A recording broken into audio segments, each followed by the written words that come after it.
All right, hey friends, good afternoon. Welcome to What of You Mountain. Today we're going to do something not related to the mountain project, not related to fixing up the big house, directly related to the coronavirus and this pending shortage of personal protective equipment, or PPE. Right? If you watch the news at all or you read the CDC website, they're talking about shortages of N95 masks. Some folks don't have the PAPRs, the positive air pressure respirators that blow fresh air in through a hood. Reusing N95 masks is a real problem. Luckily, we don't have that problem where I'm at. I am a certified registered nurse anesthetist. So myself and my colleagues who do anesthesia and intubate folks on a daily basis are some of the folks at the greatest risk because this is a droplet disease that's transmitted through droplets, potentially through aerosol. Don't want to get into those semantics right now. Either way, what we're going to work on today is building what's called the intubating box. Not my idea. I didn't come up with it. A few folks shared it with me. My infection control folks said, hey, do you think you could build this? My CMO, Chief Medical Officer, said, hey, what do you guys think about this?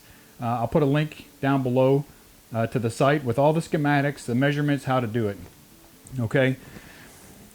So what I'm doing, why I'm making a video, is because everything that I've watched has folks using either a dado machine, which I don't have, or using a CNC machine, which again, I don't have.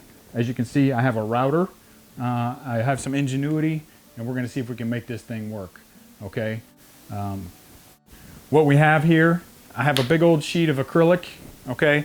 I have my straight edge, I have a tape measure. Not the preferred technique. I have just some Gorilla Glue, some clear Gorilla Glue. I couldn't find any acrylic cement. Acrylic cement is the ideal, and I'll put a link to that video down there as well that shows what happens when you use acrylic cement. It actually bonds it. It melts the acrylic, bonds it to each other. It's not really glue or cement at all. It melts it, sticks it together, so it's more permanent than this Gorilla Glue. But this is all I could find, so we'll see if this works. A tape measure. I got a Sharpie. Some hearing protection, a pen, pencil, and then I just have my schematics drawn out here so I know what I'm trying to do. So the setup you see in front of you, I got my little trusty router table screwed to my workbench so it doesn't move. And then because I don't have a fence that's long enough for these cuts, what I did is I just moved my toolbox over, measured it from the router bit, the right edge in this case, or left as you're looking at it, edge of the router bit, to the toolbox to get my first cut. So as we go, I'm going to be moving this toolbox and I'm going to be unscrewing the router table and moving it over as the cuts get bigger and bigger or smaller and smaller. And as we get into some 5-inch cuts, then I'll be able to use the actual fence that comes with the tabletop. So even if you don't like this video, hit share, especially if you know somebody that's in the healthcare industry. All right, if they're in the ICU, if they're working in the ER, if they work in the OR, they're anesthesia providers, make sure you share it. Just another tool in your toolkit.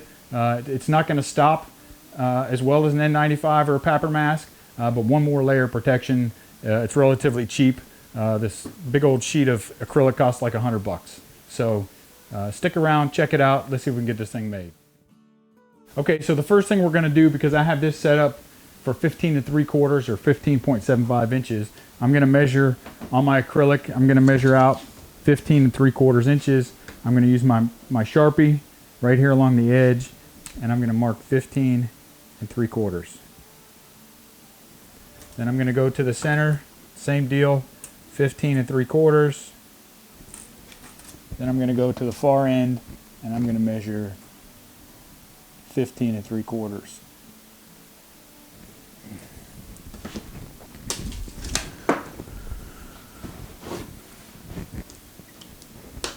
And then I'm going to measure twice before I cut it, because this is expensive.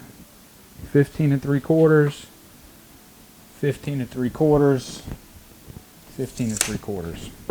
So I know this is not ideal because I do not have a big enough surface to lay this whole thing out. Again, I'm not a professional carpenter. I'm a nurse anesthetist. I got stuff in the garage that I'm trying to make work.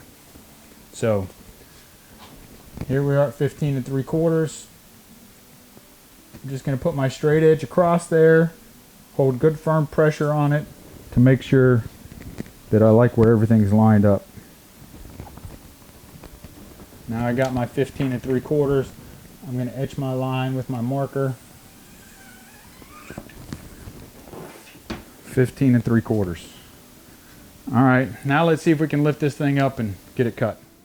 All right, so now with a little assistance from Sean, we're going to see if we can get this first piece cut. Okay, so you know I'm a big nerd. I got my eye protection on, I got my ear protection on. We're going to slide this piece of acrylic back, line it up against my makeshift fence, and then we hit the on switch. All right, now here we go. First cut, let's see what happens.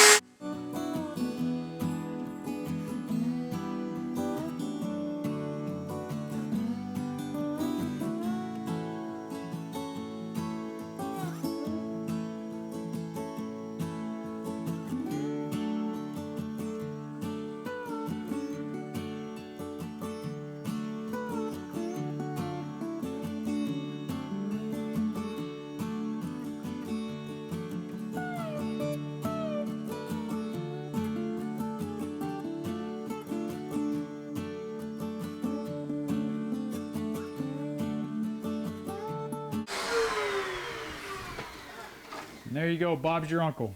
A couple little blemishes here. Something I didn't account for was the lip on the edge of the toolbox there, but I think it'll be okay. So let's measure this up and see if we were accurate. 15 3/4 and 36 inches. Okay, so 36 inches, 15 3/4.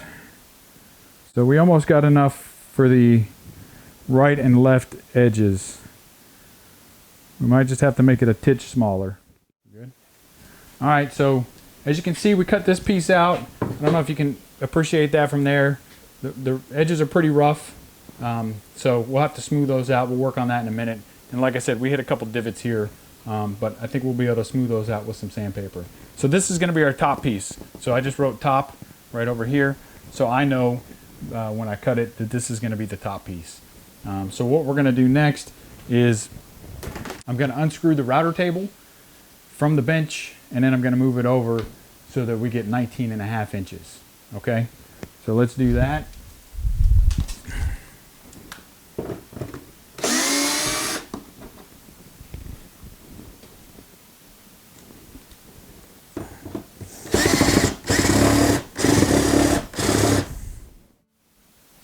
Okay, so now all I'm going to do is take my tape measure. I'm going to butt it up against what I'm calling my fence. And then I'm going to scoot the table over until we get to, well, it helps if I get the screws all the way out, right? Then I'm going to scoot the table over to 19 1/2.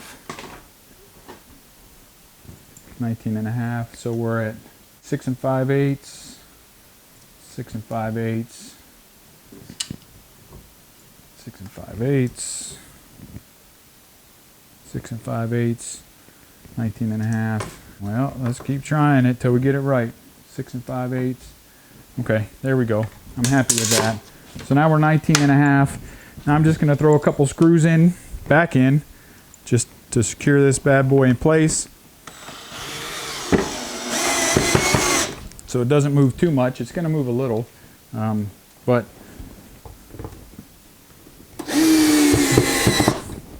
there we go. All right, I'm going to measure one more time just to make sure.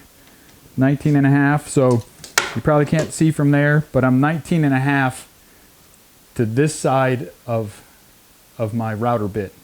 Okay, because I want this to be 19 1/2 inch piece. So if I put it in the middle or I put it on the left side or your right side as you're facing it, it's not going to be 19 1/2 inches. It's going to be a little too small. Okay, so just make sure you're keeping that in mind when you're measuring.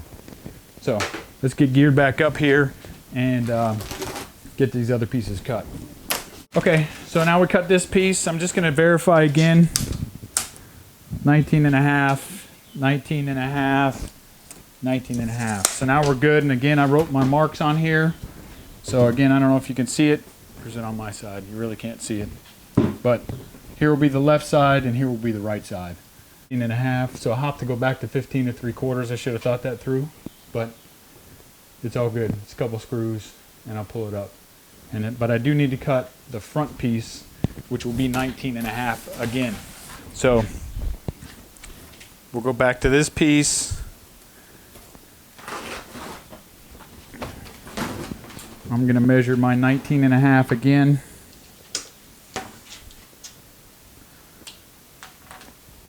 Straight edge this as much as we can on the hard surface. And 19.5. Let me measure that again. A couple of my marks didn't line up. But now remember, this edge right here is not completely straight because I can't cut to save my life. So what I might do is I'm gonna just measure from this side. 16 and 5/8. All right.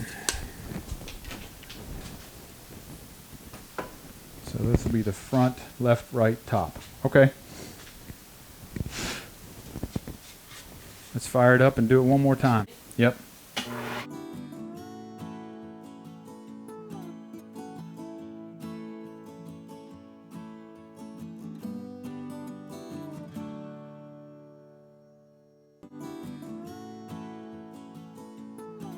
Okay, so now I have all my major pieces cut, and what I'm going to do is I have to cut them some across. Like I got to cut this one at 15 inches. So what I'm going to do is I'm going to continue to move this table back and forth.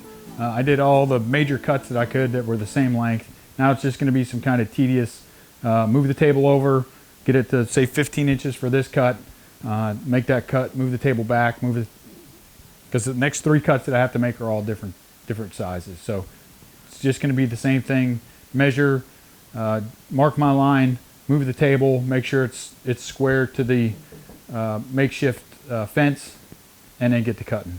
So stick around, we'll finish this up, we'll be right back. So now we got our right and left pieces done. We got our top piece done.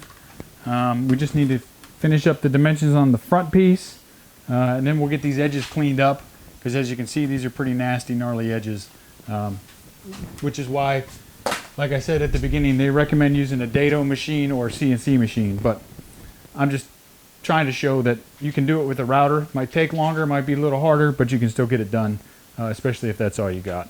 So let's get these last dimensions knocked out for the front, and then we'll get these edges cleaned up.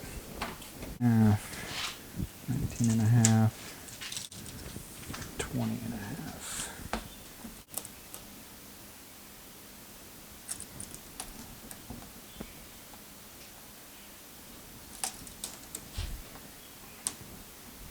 Okay, so we got all our pieces cut to where we want them. Now what I'm going to do is I'm going to clean up all this mess right here, get the router table out of the way, and then we'll check out these pieces and see what we need to do to get the edges cleaned up. So here we go. Let's see if the magic snap works. And there it is. Everything's cleaned up. All right, so we got our 4 main pieces cut out now. As you can see, so kind of raggedy right here along the edge. So what we're going to do is I'm just going to peel this. It's got protective layer of plastic on it, which is mostly what the raggedy frayed part is. So I don't know if you can see me doing that. It's kind of hard to do it from here, but I'm just going to peel this edge back a little just to protect the acrylic underneath there. And then I'm going to sand this edge just to try to smooth it out a little, get some of those big rough humps out of it that we already made. So I just got some 120 paper here, some sandpaper, just 120, nothing too aggressive, nothing too light. I'm just gonna, I got a little hump right there, smooth that down. I'm trying to keep it flush, so I'm not rounding the edges. Doesn't matter as much since I'm not using the acrylic cement. I'm gonna be using glue, but if you do use the acrylic cement, you gotta have these nice and smooth, no jagged edges, because that acrylic cement just won't work. So as you can see, the magic snap really worked, right? Because the box is finished, the router's back up here, I got a different shirt on. Honestly, we just decided, after going down to edit the video last night, we were well over 30 minutes, so we decided we're gonna split it out right here and make 2 separate videos. So we're gonna get this one posted today. It's Sunday.